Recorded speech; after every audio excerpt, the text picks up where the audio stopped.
సోమశీల నుండి ఆత్మకూరుకు వచ్చే ప్రధాన త్రాగునీటి పైప్లైన్ను వైసీపీ నేత బోర్వెల్ మిషన్తో ధ్వంసం చేయడంపై మంత్రి ఆనం ఆగ్రహం.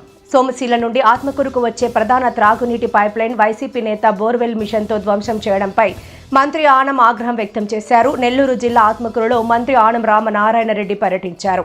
ఈ సందర్భంగా ఆర్ఎండ్బి అతిథి గృహంలో 23 మంది అంగన్వాడీ హెల్పర్లకు నియామక పత్రాలను మంత్రి ఆనం చేతుల మీదుగా అందజేశారు. ఈ సందర్భంగా మంత్రి ఆనం మాట్లాడుతూ వైసీపీ నేత రేవూరు వద్ద తాగునీటి పైపును ధ్వంసం చేయడంతో పట్టణ ప్రజలు తాగునీటికి తీవ్ర ఇబ్బందులు పడ్డారని మంత్రి ఆనం తెలిపారు.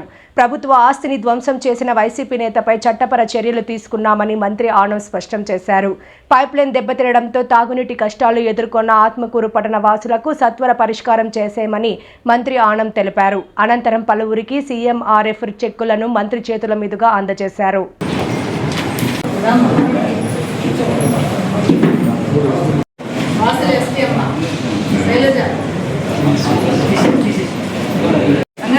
మెయిన్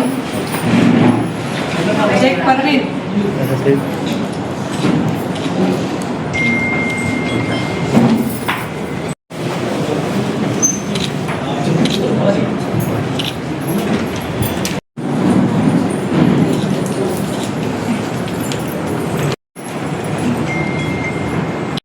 ఈ నెల 26, 27 తారీఖుల నుంచి ప్రతినిత్యం నీటి సరఫరా మున్సిపాలిటీ అంతా జరగాలి.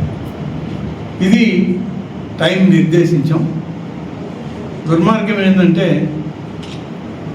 మీరే ఈ మధ్య అంతా పబ్లిసిటీ చేశారు. మంచినీళ్ళ లైన్లో బోరేసేవాళ్ళని నేను ఎక్కడ చూడలేదు. అది కూడా మనకే దాపురిచ్చింది. అటువంటి మనుషులు కూడా ఉంటారు. ప్రపంచంలో ఎక్కడా లేనటువంటి వాళ్ళు మన ఆత్మకూరు చుట్టూ ఉంటారు. వీళ్ళని ఎక్కడి నుంచి పట్టుకొస్తారో, ఏ అడవుల్లో నుంచి తీసుకొస్తారో, లేకుంటే జంతువులు కూడా చేయవు ఆ పని. ఆత్మకూరు టౌన్కి వచ్చే మెయిన్ లైన్కి బోరేసి ఆ బోరు నీళ్లు ఏమైపోతాయో కూడా ఆలోచించేటువంటి పరిస్థితులు మనం గమనించడం చూసాం.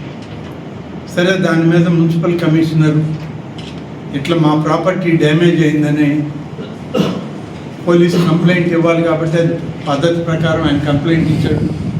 మా పోలీస్ అధికారులు కూడా వెంటనే స్పందించారు. వెంటనే ఎంక్వైరీ చేపట్టారు. ఇది వేసింది ఎవరు, ఎలా జరిగింది, ఏంటి, ఇదేమన్నా కాకతాళీయమా, లేకుంటే కావాలనే వేశారా, లేకుంటే ఆత్మకూరు టౌన్కి మంచినీళ్ళు లేకుండా చేస్తే రేపు రాబోయే మున్సిపల్ ఎలక్షన్లో ప్రతిపక్ష పార్టీలు ఏమైనా దాన్ని కూడా క్యాచ్ చేసుకోవడానికి ప్రయత్నం చేస్తాం. ఇన్ని రకాలుగా ఆలోచన చేసి వేసినటువంటి వ్యక్తి ఫలానా వ్యక్తి, అతని దుర్మార్గపు ఆలోచన వల్ల ఆత్మకూరు ప్రజలు దాదాపుగా 4వ తారీఖు నుంచి ఈ రోజు వరకు నీటికి ఎద్దడిని ఎదుర్కొన్నారు. సంపూర్ణంగా ఇది పూర్తి కావాలంటే 26వ తారీఖు వరకు వెయిట్ చేయాలి. అంటే 22 రోజుల పాటు ఆత్మకూరు మున్సిపాలిటీలో జనానికి మంచినీళ్ళు ఇవ్వనీయకుండా దుర్మార్గమైనటువంటి ఆలోచన, చర్య ఏ రాజకీయ పార్టీ కూడా చేయకూడదు. కానీ దురదృష్టం మన ప్రాంతంలో జరిగింది. బాధపడ్డం, అటువంటి వాళ్ళని చూసి ఇలాంటి వాళ్ళు కూడా ఉంటారని అనుకోవడం తప్ప మనం చేయగలిగేది కాదు. 8 ఎమ్మెల్యే ఓట్లు తీసుకుంటున్నాం. ఇంకా కొంచెం డిస్ట్రిబ్యూషన్ సిస్టమ్ సరిలేదు కాబట్టి 8 ఎమ్మెల్యే పోవట్లేదు. ఆ డిస్ట్రిబ్యూషన్ కూడా సరిచేయమన్నాం. చేసిన వెంటనే మొత్తం మీద ఆత్మకూరులో ఏ ఒక్క వార్డులో కూడా షార్టేజ్ ఆఫ్ వాటర్ ఉంది, డ్రింకింగ్ వాటర్ అనేది లేకుండా మన ఫిల్టరేషన్ గ్యాలరీస్ నుంచే వాటర్ని పంప్ సెట్ల ద్వారా ఇవ్వడం జరుగుతుంది. ఆత్మకూరు ప్రజలు చాలా గొప్ప మనుషులు. ఇన్ని రోజులు మంచినీటి సప్లై ఆపేసిన వాళ్ళు జరిగిన తప్పిదం అర్థం చేసుకున్నారు. సరిచేస్తుంది ఈ ప్రభుత్వం అనేటువంటి ఒక విశ్వాసంతో ఆత్మకూరు ప్రజలందరూ కూడా సహకరించబట్టే ఎంత ప్రశాంతంగా అధికారులు కూడా పనిచేయగలిగారు. లేకుంటే రోజు ఒక ధర్నా, రోజు ఒక ఇబ్బంది మున్సిపల్ కార్యాలయంలో జరిగేది. ఎవరో ఒకరు కొంతమంది రాజకీయం చేయాలని చేసేవాళ్ళు ఎలాగూ ఉంటారు, అది తప్పదు. అయినా కూడా 99 భాగాలు ఆత్మకూరు ప్రజలు ఓర్పుతో ఈ కార్యక్రమాలను చేయించుకోవడానికి వాళ్ళు పూర్తిగా సహకరించారని చెప్పి నేను ఈ సందర్భంగా తెలియజేస్తాను.